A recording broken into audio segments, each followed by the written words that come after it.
What's happening, people? We're back with a video blog. Got the whiteboard out today. So I want to discuss one of the pillars of self-development, which I think is really important, that I'm applying to my coaching more and more, and I'm going to be evolving and expanding and using even more and going into deeper detail. So there'll be more content for you guys regarding this. And I think just before we start, I just want to go in and let you understand what I'm trying to, get across to you. And I think the most important thing that people need to realise is when they make changes, it's not about just the superficial, the superficial work on yourself, like just looking good, getting a better body, looking better, getting the money, and that's all great things. It's all great goals to have, but you need to be, you need to know yourself. You need to be setting goals and following your purpose and your passion.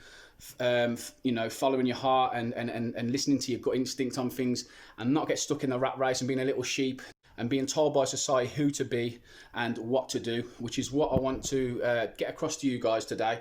Now, I've got my little whiteboard out here. So this is like the pillars of self-development and in self-improvement and transformation mastery, which is what I'm going to be obviously expanding, like I said. And going into that, it's the mental and spiritual work, which I'm just going to quickly talk about. Obviously, people know about the mental side of things, and a lot of people are very spiritual now. And some people's outlook on spirituality and stuff is like vegans and everyone hugging each other and things like that. And I think it's important to understand that you're an energetic being, and it don't mean you have to be airy fairy and like everyone. I mean, I eat meat, and I think some people are bellends, I don't go with everyone. So it's just like, that's my outlook on the world, and I want people to understand that it's understanding yourself at a deeper energetic and emotional level that can make you understand yourself better and improve and make change at that level. So we're going to change behaviour and beliefs first, subconsciously, which is the most important thing, in my opinion, to start with. If you make these changes, you're more likely to follow through with your actions, you're more likely to stick to things, you're more likely to have sort of a better self-image about yourself, more likely to achieve goals, and like I said about the positive outlook on life and about yourself, sort of like value yourself really. So we've got some ways we can change this positively. We've got meditation, repetition of effort, which is really important to drill that every fucking day into your life. And then there's like hypnotherapy and timeline therapy. These make deep changes, and they can, you're releasing emotions, obviously, with the meditation and the hypnotherapy, etc. And if you're doing that every day, it's another habit of repetition. So ideally, meditation every day is probably the most important thing that you can do every day, along with exercise and eating well, in my opinion. Okay, so moving on, it's important to trust the process and know what you're doing and why you're doing it. And there's a meaning called surrender and flow, and that's to trust, like I said, trust the process and listen to your gut and follow that path.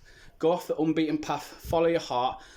Don't follow you don't have to follow the crowd and do what everyone else says. You have to do what society tells you to do. Go and get a job, go to school, go to university and get a job as a doctor if that's not what you're passionate about. If you are, amazing, great, okay? So there's a little bit more we're going to go into. So you need to make sure you're taking actions towards your goals, and they're coming from the right place and the right mindset and the right frame of mind.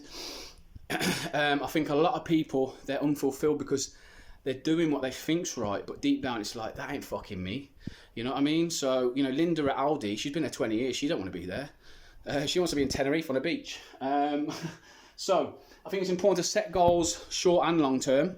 It's good to think big. So I'm going to say, firstly, think big, but then you've got to be realistic as well. Okay. So you can achieve a lot, but you've also got to break them down and micromanage those goals into smaller goals and reverse engineer that big goal into smaller realistic goals, even into daily tasks.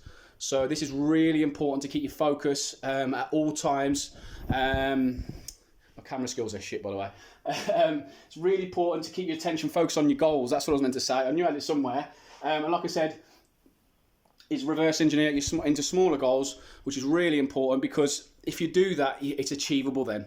If you want to be a multi-millionaire and you're living in a high-rise flat and you're eating baked beans, you've got a long way to go. It's not impossible, but you've got to have a plan, you've got to have a strategy, you've got to focus, you've got to work fucking hard, and you've got to sacrifice, all right?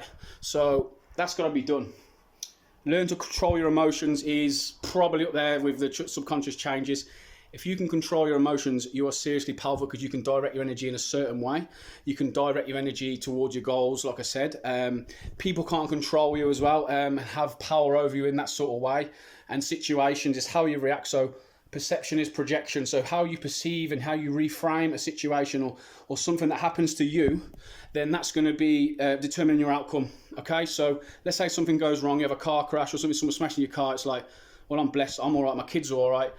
You know, it was a couple of £100 or a few £100 bill, but, you know, it's like, or you could be like, fuck, like, you know, that's fucked me up, man. I was going to use that money on a night out and some new clothes, and it's just like you focus on that, and it's like you get what you focus on. So it's how you reframe it, it's your attitude. And if the thoughts come before the feeling, so the thoughts you have, so let's say you have a thought of getting chased by a lion. You're lying in bed at 3 o'clock in the morning and you have a thought of getting chased by a fucking lion, you're shitting yourself. That physiological response in your body has come after the thoughts. So that fear has come after and the anxiety has come after. So if you can control your thoughts and control what way they go and channel them in the right direction, then you're super powerful. So I really want you to think about that one. It's really important. Like I say, if you can control your emotions, they're connected, and you can control the stress response in your body and things like that, then you can really improve your health as well, and your mental state of being. I'll go into a lot more detail about depression, anxiety and things like that, how powerful you are in controlling that and your outcome, and how important it is to be responsible for where you're going and how you feel, and not play the blame game on outside situations or people. So that'll be another subject I'll discuss soon, along with like nutrition side of things and the physical body. So watch out for more videos of me chatting shit coming soon.